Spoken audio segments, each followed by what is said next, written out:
Hi అండి, అందరికీ నమస్తే. నా పేరు జీవివి, మీ యూట్యూబర్ని. నేను ఈరోజు హైదరాబాదు మణికొండ సర్కిల్ పుప్పలగూడలోని పెద్దగొట్టులోని అనంత పద్మనాభ స్వామి టెంపుల్ని విజిట్ చేద్దామని వచ్చాను. ఆ టెంపుల్ యొక్క విశేషాలు ఏంటో తెలుసుకుందాం. ఆ టెంపుల్ అయితే పైన ఉంది, కొండ మీద ఉందన్నమాట. పెద్దగొట్టు అంటారు ఈ ఏరియాని. సో మనం పైకి వెళ్ళి దర్శనం చేసుకుని ఈ టెంపుల్ యొక్క విశేషాలు ఏంటో తెలుసుకుందాం, పదండి. ఇది అవడానికి హైదరాబాద్ సిటీ అయినా సరే ఇక్కడ అంతా పల్లెటూరు వాతావరణం కనిపిస్తుంది. ఈ కొండలు, ఈ చెట్లు ఇవన్నీ కూడా. ఇవి వచ్చేసి రకరకాల పత్రులు, అంటే మనకి 9 రకాల పత్రులు ఉంటాయి కదా, ఆ 9 రకాల పత్రులు మొక్కల కింద వేశారు ఇక్కడ. ఈ పచ్చని వాతావరణంలో అయితే ఈ టెంపుల్ ఉంది. సో హైదరాబాద్లో ఇంత పల్లెటూరు వాతావరణం, ఇంత పీస్ఫుల్గా ఉంది ప్లేస్ ఇది. అనంత పద్మనాభ స్వామి దేవాలయం. ఈ మధ్యలో కొత్తగా ఒక పునర్నిర్మాణం జరుగుతుంది ఈ టెంపుల్. ఆ టెంపుల్ యొక్క విశేషాలు కూడా మనం ఈ వీడియోలో తెలుసుకుందాం. సో ముందైతే లోపలికి వెళ్ళి ఈ పాత గుడిలో దర్శనం చేసుకుందాం. దర్శనం చేసుకున్న తర్వాత ఆ విశేషాలన్నీ మీకు చెప్తాను. కాళ్ళు కడుక్కొని లోపలికి వెళ్ళి దర్శనం చేసుకుందాం. ఓల్డ్ టెంపుల్ అయితే ఇదే. ఇక్కడ అనంత పద్మనాభ స్వామి విగ్రహం కూడా ఉంది. ఆ విగ్రహానికి వచ్చి 800 సంవత్సరాల చరిత్ర ఉందని చెప్తున్నారు పంతులు గారు. ఆ విశేషాలు కూడా తెలుసుకుందాం. కెమెరా అయితే అలౌ చేయొద్దు అన్నారు, అందుకనే ఈ వీడియో విగ్రహాన్ని చూపెట్టట్లేదు. మీరు వచ్చి డైరెక్ట్గా ఈ విగ్రహాన్ని దర్శించుకుంటారని కోరుకుంటున్నాను. శ్రీ హనుమాన్ విగ్రహం ఇదే. ఆయన దర్శనం కూడా చేసుకుని ప్రదర్శనలు చేసి ఆయన అనుగ్రహాన్ని కూడా పొందిన తర్వాత నెక్స్ట్ ఈ గుడి యొక్క వివరాలు ఏంటో తెలుసుకుందాం, పదండి. ఇది చూసారా, గృహలా ఉంది. దీని వెంబడి వెళ్తే అక్కడ పునర్నిర్మితం అవుతున్న టెంపుల్కి వెళ్ళొచ్చు అంట. ఆ టెంపుల్ యొక్క విశేషాలు ఏంటో అక్కడికి వెళ్ళి తెలుసుకుందాం, పదండి. ఇది చూసారా, మొత్తం అంతా పల్లెటూరు వాతావరణం, ఈ కొండలు, ఈ పచ్చని చెట్లు ఇవన్నీ కూడా మనసుకి చాలా ఆహ్లాదకరంగా ప్రశాంతంగా ఉంటుంది. ఇక్కడైతే అనంత పద్మనాభ స్వామి డ్రాయింగ్ కూడా వేసారు కొండ మీద. చూడండి, ఆదిశేషు. అంతే, అంతకన్నా సౌందర్యంగా ఇక్కడ కొత్త గుడి కూడా ఏర్పాటు అవుతుంది. అది చూడండి. ఆ టెంపుల్ రాతితో నిర్మిస్తున్నారు. ఆ టెంపుల్ మీద చాలా పురాతనమైన విగ్రహాలు కూడా చెక్కబడి ఉన్నాయి. సో దగ్గరికి వెళ్ళి ఆ టెంపుల్ని చూద్దాం, రండి.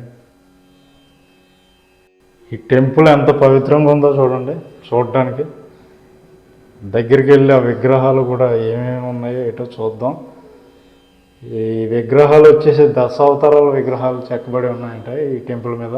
ఇదంతా రాతితో నిర్మించిన గుడి మాట టెంపుల్. చుట్టూరు దశావతారాలు ఉంటాయి కదా మనకి పురాణాల్లో, దశావతారాల విగ్రహాలు చెక్కబడి ఉన్నాయి. ఈ సైడ్ ఎదరికి కూడా వెళ్దాం టెంపుల్. ఇది సైడ్ టెంపుల్. ఇది టెంపుల్ యొక్క ఫ్రంట్ వ్యూ మాట. ఫ్రంట్ వ్యూ అంటే ఎదర సింహద్వారం ఇది టెంపుల్కి.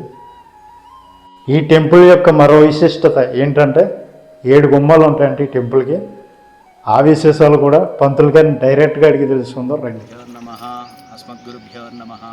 ఇది అనంత పద్మనాభ స్వామి దేవస్థానం అండి. ఇది సుమారుగా 800 సంవత్సరాల ప్రాచీనమైన దేవాలయం. ఇక్కడ అనంత పద్మనాభ స్వామి శయనమూర్తిగా ఉంటారు. స్వామివారి నాభి కమలం నుంచి చతుర్ముఖ బ్రహ్మ ఉద్భవించారు. స్వామివారిని సేవిస్తున్న శ్రీదేవి భూదేవి అమ్మవార్లు ఉంటారు. ఇక్కడ స్వామి మహావిశేషం ఏమిటంటే స్వామి ఏకశిల రూపంలో ఉంటారు. శిల మీద దశావతార మూర్తులు కూడా చెక్కి ఉంటాయి. ఈ కొండ మీద దశావతార మూర్తుల యొక్క ఆనవాళ్ళు కూడా మీకు కనపడుతూ ఉంటాయి. ఇక్కడ చూస్తే మీకు మకరి కనపడుతూ ఉంటుంది, అక్కడ ఏనుగు పృష్ఠభాగం కనపడుతుంది. మీరు పక్క నుంచి చూస్తే మీకు మత్స్యావతారం కనపడుతూ ఉంటుంది. మీరు అటు పక్కకి వెళ్ళి చూస్తే అక్కడి నుంచి మీకు కూర్మావతారం కనపడుతుంటుంది. ఇది శ్రీ వైష్ణవ ఆగమ క్షేత్రంగా విరాజిల్లుతూ ఉంది. ఇది పూర్వకాలంలో దుష్కర్ల దండయాత్రల్లో స్వామిని ధ్వంసం చేస్తారన్న భయంతో ఆళ్వార్లు ఆచార్య విగ్రహాన్ని ధ్వంసం చేశారు. అందుకని స్వామివారిని కాపాడుకోవడానికి స్వామివారిని ఇక్కడ ఆదిశేషువు కింద ఒక గుహలో పదిలం చేసి పెట్టి ఉంచారు. అలా కొన్ని సంవత్సరాలుగా అక్కడ ఉండేది. తర్వాత ఒక 10 సంవత్సరాల నుంచి కూడా ఇక్కడ ధూపదీప నైవేద్యాలు వస్తుంది. అస్మద్గురుభ్యో నమః. జై శ్రీమన్నారాయణ. హలో, మేము ఎల్బీ నగర్ కర్మన్ఘట్ నుంచి వచ్చామండి. స్వామివారి దర్శనం ఈరోజు ఏకాదశి పర్వదినాన ఆయన దర్శనం గురించి వచ్చాము. స్వామివారు చాలా ఈ కొండపైన మొత్తం దశావతార రూపంలో ఉన్నారని తెలిసింది. దాని ప్రకారం ప్రతి శుక్రవారం అభిషేకం టైంలో స్వామివారి నిజరూప దర్శనం జరుగుతుందట. అదే విధంగా పౌర్ణమి రోజు సాయంకాలము దీపోత్సవము జరుపుతారట. ఈ టెంపుల్ ఇక నిర్మాణ దశలో ఉంది కాబట్టి తర్వాత ఈ చిన్నజీయ స్వామి వారి అండతో పూర్తిగా నిర్మితమైన తర్వాత భక్తజనులకు అందరికీ స్వామివారి ఆశీర్వాదాలు ఎల్లప్పటికీ ఉండేలా చూస్తారని చెప్తున్నారని. ఇందాక పంతులు గారు చెప్పారు కదా ప్రాతిష్టత ఇదంతా కూడా ఏమన్నా మీరు చెప్పగలరు?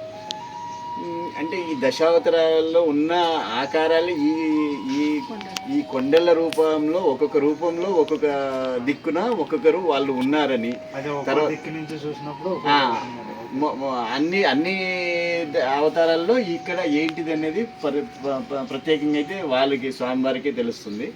ఈ చుట్టూ మొత్తం ఈ దాంట్లో మాత్రం ఆయన స్వయంభూగా నిలిచి ఆ 800 సంవత్సరాల క్రితము పూజించబడిన తర్వాత మళ్ళీ యుద్ధాల తర్వాత అది ఇప్పుడు మళ్ళీ పునర్ప్రతిష్ఠ జరుగుతుంది. అదే కొత్తగా గుడి కడుతున్నారు కదా సార్, దాని గురించి ఏమన్నా తెలుసు?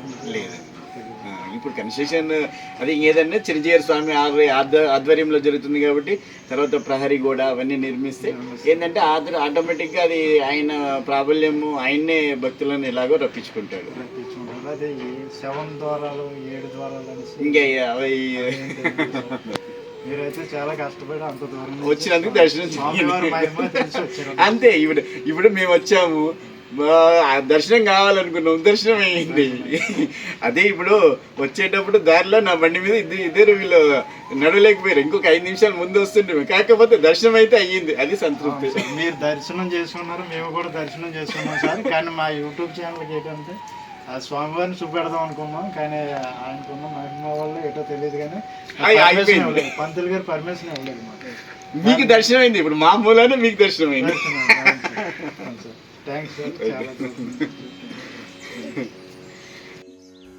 చూసారు కదా ఫ్రెండ్స్, మన వీడియో అయితే ఎండ్ వరకు వచ్చింది.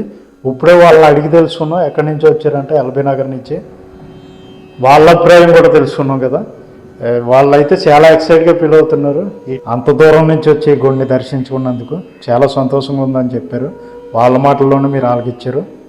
నేను ఫస్ట్ ఈ వీడియో స్టార్ట్ చేసినప్పుడు ఈ గుడికి అంత ప్రాముఖ్యత ఉందని అనుకోలేదు, కానీ పంతులు గారు ఒక్కొక్క విషయం చెప్తుంటే నాకు చాలా ఆశ్చర్యం అనిపించింది. ఎందుకంటే 800 సంవత్సరాల చరిత్ర ఉందంట ఆ విగ్రహానికి, అనంత పద్మనాభ స్వామి విగ్రహానికి. ఎప్పుడో అలవార్లు చిన్నజీయర్ స్వామి అంటే అన్నమయ్య శిష్యుడు చిన్నజీయర్ స్వామిచే విగ్రహ ప్రతిష్టాపన జరిగింది. ఈ విగ్రహం అయితే చాలా కాలం గృహంలో ఉండిపోయిందంట, వేరే వాళ్ళు ధ్వంసం చేస్తారని. ఒక 10 years బ్యాక్ ఆ విగ్రహాన్ని గృహంలో నుంచి ఇక్కడ ప్రతిష్ఠించడానికి ఈ గుళ్ళోకి తీసుకొచ్చారు, ఈ టెంపుల్లో పెట్టి. నెక్స్ట్ వచ్చేసి స్వామివారికి వేరే టెంపుల్ కడదామని ఇక్కడ టెంపుల్ ఒకటి కడుతున్నారు. ఆ టెంపుల్ వచ్చేసి పునర్నిర్మితం అవుతుంది. ఆ టెంపుల్ యొక్క ప్రాముఖ్యత ఏంటంటే ఆ టెంపుల్ కూడా చాలా చరిత్రాత్మకంగా ఉండబోతుంది. ఆ టెంపుల్ కూడా ఎందుకంటే 7 సింహద్వారాలు అంటే మీరు చూస్తున్నారు కదా, ఈ 7 పిల్లర్స్. ఈ బయట అయితే 5 గుమ్మాలు ఉన్నాయి, నెక్స్ట్ లోపల 2 గుమ్మాలు ఉన్నాయి. ఇదంతా పూర్తిగా కన్స్ట్రక్షన్ అయిన తర్వాత చాలా అద్భుతంగా ఉండిపోతుంది ఈ టెంపుల్. నెక్స్ట్ వచ్చేసి ఈ గుడి యొక్క ప్రత్యేకత ఏంటంటే దశావతారాలు ఉంటాయి కదా, కింద నుంచి ఈ గుడిని చూసినప్పుడు ఆదిశేషు ఆకారంలో కనిపిస్తుంది అంటే ఈ కొండ. ఓ పక్క నుంచి చూసినప్పుడు దశావతారాలు ఉంటాయి కదా, ఓ పక్క నుంచి చూసినప్పుడు మత్స్య అవతారంలో కనిపిస్తుందంట. ఓ పక్క నుంచి చూసినప్పుడు ఈ కొండ వరాహ ఆకారంలో కనిపిస్తుందంట. ఓ పక్క నుంచి చూసినప్పుడు మకరాకారంలో కనిపిస్తుందంట. ఇంత విశిష్టత ఉంది ఈ గుడికి.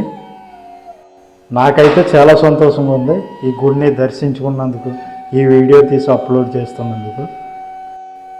నెక్స్ట్ ఈ గుడి యొక్క ప్రాముఖ్యత మామూలుగా ఉండబోవట్లేదు. చరిత్రలోనే 800 సంవత్సరాల క్రితం విగ్రహం అంటే మాటలా చెప్పండి. నెక్స్ట్ మీరు అందరూ వచ్చి ఈ గుడిని దర్శనం చేసుకుంటారని కోరుకుంటున్నాను. 1.5 yearలో ఈ గుడి అయితే కంప్లీట్ అవుతుంది. కంప్లీట్ అయిన తర్వాత వచ్చి మీరు దర్శనం చేసుకోవాలని కోరుకుంటున్నాను. ఈ టెంపుల్కి వచ్చే విధానం కూడా మీకు చెప్తాను.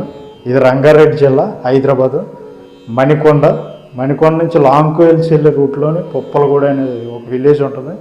పొప్పలగూడ పక్కనే పెద్దకోట అనే విలేజ్ కూడా ఉంటుంది. ఆ పెద్దకోటలోనే ఈ టెంపుల్. ఓకే ఫ్రెండ్స్, చూశారు కదా, ఈ వీడియో కనుక మీకు నచ్చినట్లయితే please share and subscribe my channel. నా పేరు జీవివి, మీ యూట్యూబర్ని. మళ్ళీ నెక్స్ట్ వీడియోలో మళ్ళీ కలుద్దాం. Okay, bye bye bye.